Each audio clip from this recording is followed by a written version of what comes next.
그는 올해 1월부터 아프리카 BJ들에게 별풍선을 쏘기 시작했습니다. 6개월 동안 그가 실제로 쓴 별풍선 구매 비용은 무려 14억 원에 달했습니다.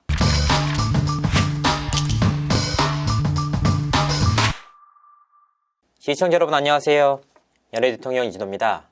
한동안 아프리카 TV 내의 코인게이트가 뜨거운 이슈였습니다. 갖가지 의혹이 제기되면서 정말 논란이 크게 일었는데요. 앞서 말씀드렸다시피 저는 후발주자로 취재를 시작했습니다. 하지만 취재를 하는 과정에서 알려진 사실과 다른 내용들도 참 많았는데요. 그래서 오늘은 뭐가 진실이고 또 뭐가 사실이 아닌지 확인된 내용만 짚어드리도록 하겠습니다. 첫 번째, BJ들의 선춤의 의혹. 제가 파악한 바로는 이번 코인게이트에서 티오코인을 선춤한 BJ들은 모두 10명이었습니다. 이영호, 김태경, 창현, 오메킴, 봉준, K, 연보성, 절하댓, 꿀탱탱, 코트 등이었는데요. 언론을 통해 공개된 인물이 전부였습니다. 추가적인 인물은 없었는데요.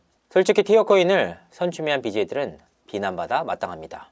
아무리 락업 조건이 걸려있다 해도 결과적으로 그 방식은 미래의 가상 투자자들의 돈을 끌어오는 방식이었습니다. 싼 가격의 코인을 매입한 BJ들은 자신의 인지도와 인기를 통해 가격을 펌핑시킨 후 이들을 믿고 산 이들에게 비싼 값에 떠넘길 수 있는 구조인 건데요.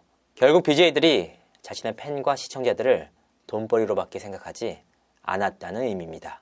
상장 전 공론화가 되면서 미수에 그쳤지만 이 같은 구조를 모두 인지하고 투자를 한 BJ들인 만큼 비난받아 마땅합니다. 이 일을 주도적으로 기획했던 서현민 대표 역시 책임에서 자유롭기 어려운 사안입니다. 두 번째, 수투는 정말 사기꾼일까? 사업가와 사기꾼은 정말 한 끗 차이입니다. 약속을 지키면 사업가가 되는 것이고 그 약속을 지키지 못하면 사기꾼이 되는 것이죠. 솔직히 수투가 사기꾼인지에 대해서는 아직까지는 의문부호가 붙습니다. 취재 과정에서 두 가지 내용이 사실로 확인됐기 때문입니다. 먼저 수투가 쏜 별풍선 금액입니다. 그는 올해 1월부터 아프리카 BJ들에게 별풍선을 쏘기 시작했습니다. 6개월 동안 그가 실제로 쓴 별풍선 구매 비용은 무려 14억 원에 달했습니다. 이 부분은 관계자에게 확인까지 거친 내용인데요. 투자금 명목이든 아니면 다른 의도를 가졌든 14억을 실제로 별풍선으로 쐈다는 건 확실한 자산을 갖지 않는 상황에서 불가능한 일입니다. 두 번째는 코인게이트 이후 투자 철회 의견을 밝힌 BJ들을 대상으로 투자금이 실제로 철회가 됐는지 그 여부인데요. 만약 투자금이 제대로 철회되지 않았다면 확실히 수투가 사기꾼으로 판명되는 사안입니다. 하지만 실제로 투자금 철회가 이루어지고 있었습니다. 핵심 관계자에 따르면 지금까지 투자를 한 10명의 BJ들 가운데 7명에 대한 투자금 철회가 이루어졌다라고 전했는데요. 그렇다면 법인 기업이 어떻게 투자금을 바로 돌려줄 수 있었을까? 사실 법인 돈은 대표의 돈이 아니기 때문에 투자금을 바로 빼서 돌려주는 일은 불가능합니다.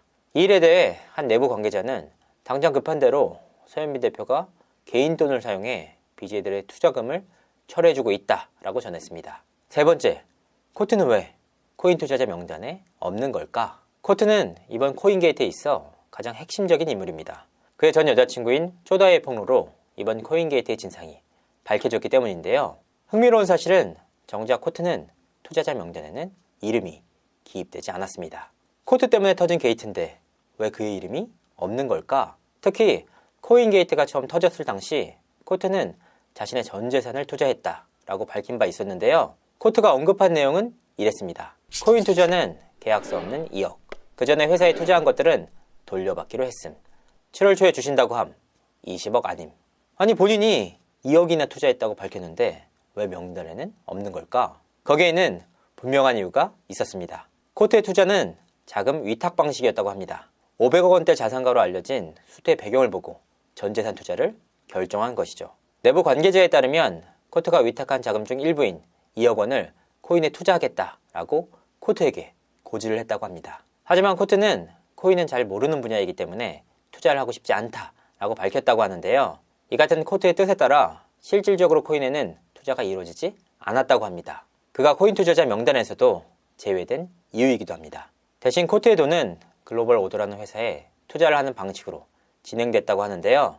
제가 앞서 밝혔던 대로 코트는 일반적인 코인 투자자 그 이상의 위치를 가졌다는 의미입니다. 세 번째, 서현민 대표와 BJ 간의 투자 방식은 별풍선 페이백 방식으로 이루어졌다?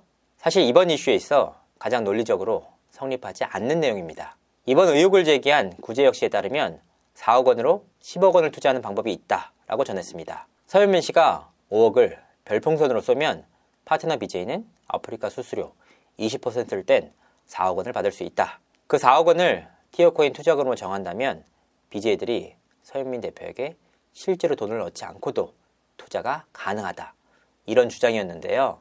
이는 아프리카 수수료만을 생각하면 가능한 일이지만 세금 등을 고려할 때 성립이 불가능합니다. 만약 파트너 BJ가 5억 원을 별풍선으로 받는다면 아프리카 TV 수수료 20%를 뗀 4억 원을 받게 되는 것은 맞는 내용입니다. 하지만 BJ들은 이후 소득세를 비롯한 각종 세금을 내야 하는데요. 20%에서 40%에 달하는 세금이 책정이 됩니다. 비용 처리와 소득 금액에 따라 달라질 수 있는 부분이라 차이가 큰 부분인데요. 그러니까 실제로 4억 원을 별풍선으로 받으면 국가에 내야 하는 세금이 적게는 8천, 많게는 1억 6천만 원에 달합니다. 특히 여기서 빼놓을 수 없는 부분이 바로 별풍선 구매 비용인데요.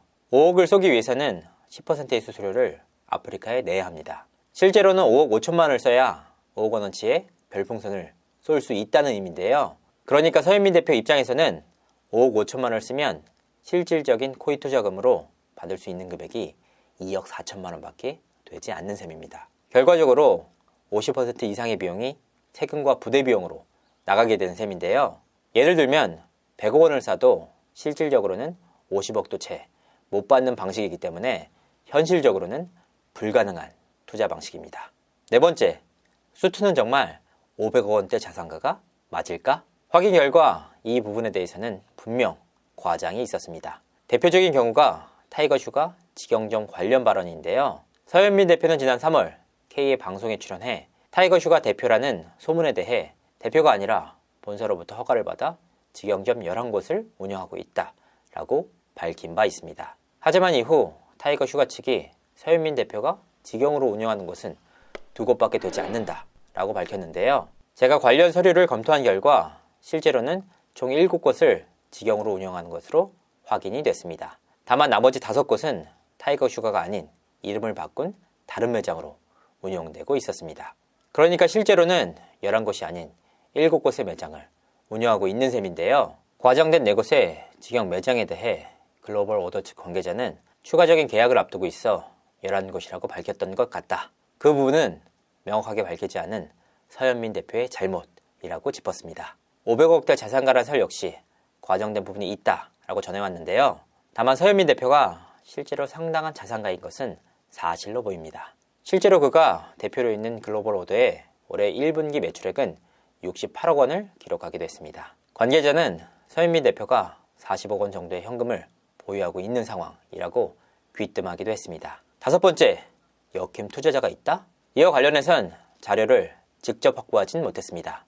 글로벌 오더 측 관계자에게 자료를 요청했지만 역캠의 투자 자체가 아예 없는 상황인데 어떻게 자료가 있겠느냐라고 항변했습니다. 민감한 내용인 만큼 이 부분은 서현민 대표에게 직접 확인을 해봤는데요. 모든 걸 걸고 역캠 BJ는 코인건에 투자하지 않았다라고 의견을 전해왔습니다. 이 부분은 자료로 직접 확인된 부분이 아니기 때문에 주장만 다루도록 하겠습니다. 6번째, 철구나 타 유명 BJ들에게는 왜 투자 제의를 하지 않았나? 앞서 말씀드린 대로 이번에 코인에 투자를 한 BJ들은 총 10명이었습니다. 그렇다면 투자 제의의 기준은 대체 뭐였을까요? 이 부분에 대해서도 서현민 대표에게 직접 의견을 전달했습니다. 돌아온 답은 이랬습니다. 먼저 투자를 하고 싶다고 의견을 밝힌 BJ들만 코인 투자자로 받아줬다. 적어도 코인 투자에 관련해서는 서현민 대표가 먼저 투자를 제의하지는 않았다는 의미입니다. 이 부분 역시 서현민 대표의 주장이기 때문에 향후 투자를 진행한 BJ들의 입장을 조금 더 들어봐야 하는 상황인데요. 전체적으로 정리를 하자면 선취매 의혹에 대해서는 서현민 대표를 비롯한 BJ를 향해 충분히 비난의 여지가 있다. 다만 코인 사기가 성립하기 위해서는 상장이 이뤄진 상황에서 피해자들이 발생을 해야 하는데 결과적으로 상장 자체가 이루어지지 않았다. 그래서 실제적인 피해자가 없는 상황이다. 특히나 기존 투자자들 사이에서도 투자금 철회가 이루어지는 상황인데요. 투자자들 가운데 금액을 돌려받지 못하는 실제 피해자들이 생기면 진정한 의미에서 사기가 성립될 것으로 보입니다. 그때가 오면 다시 이 사건에 대해 다뤄보도록 하겠습니다. 이상으로 이진호였습니다. 감사합니다.